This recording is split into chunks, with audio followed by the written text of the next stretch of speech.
Ketua Asosiasi Petani Kelapa Sawit Indonesia Apkasindo Gulat Manurung membenarkan bakal ada demonstrasi pada esok hari Selasa tanggal 17 Mei tahun 2022. Ratusan petani akan turun ke jalan untuk menyikapi kebijakan pemerintah yang melarang ekspor minyak goreng dan bahan bakunya, termasuk crude palm oil (CPO). Aturan itu membuat harga tandan buah segar TBS anjlok dan akhirnya menekan perekonomian para petani sawit. Demo yang akan diikuti oleh 150 petani dari 22 provinsi dan 146 kabupaten kota akan dilakukan di dua lokasi yakni di depan kantor Kementerian Koordinator Bidang Perekonomian dan depan Patung Kuda Monas, Jakarta Pusat. Gulat menyatakan, para petani akan turun ke jalan untuk memperjuangkan nasibnya yang tertekan akibat larangan ekspor yang ditetapkan pemerintah. Betul, hari Selasa tanggal 17 Mei tahun 2022, 150 petani dari 22 provinsi akan melakukan aksi. Provinsi yang ada perwakilan kita akan mengirimkan petaninya, tuturnya, Ahad, tanggal 15 Mei tahun 2022, ia menjelaskan, akibat kebijakan yang efektif berlaku pada tanggal 28 April tahun 2022 itu, hanya dalam waktu 1 minggu harga TBS anjlok hingga 58,87%. Dalam unjuk rasa itu, kata Gulat, para petani kelapa sawit menuntut 5 hal. Kelima hal itu adalah, 1. Meminta kepada Presiden Joko Widodo atau Jokowi supaya melindungi petani akibat turunnya harga TBS sawit sebesar 75% di 22 provinsi di Indonesia. 2. Meminta Jokowi untuk meninjau ulang kebijakan larangan ekspor sawit dan produk minyak goreng serta bahan bakunya karena dampaknya langsung ke harga TBS.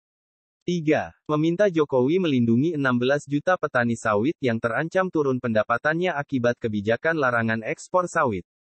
4. Meminta Jokowi memperkuat distribusi minyak goreng sawit khususnya subsidi dengan melibatkan jejaring TNI dan Polri. 5. Meminta Jokowi untuk memerintahkan Menteri Pertanian untuk merevisi Permentan Nomor 1/2018 tentang tata niaga TBS. Gulat menyatakan para petani kelapa sawit pada intinya meminta Jokowi meninjau larangan ekspor CPO tersebut. Karena faktanya kebijakan larangan ekspor telah mengakibatkan harga TBS anjlok dan petani sawit menjadi korbannya. Itu tuntutan yang utama, ujar Gulat. Sekretaris Jenderal Gabungan Asosiasi Pengusaha Kelapa Sawit Indonesia (GAPKI), Edi Martono, sebelumnya juga mendesak pemerintah segera membuka kembali keran ekspor CPO. Hal ini dikarenakan akan menimbulkan efek domino bagi pelaku usaha, petani sawit hingga devisa negara. Lalu merujuk data tahun 2021 saat rata-rata devisa ekspor produk sawit mencapai 3 miliar US dollar per bulan. Minimal nilai ekspor itu yang hilang.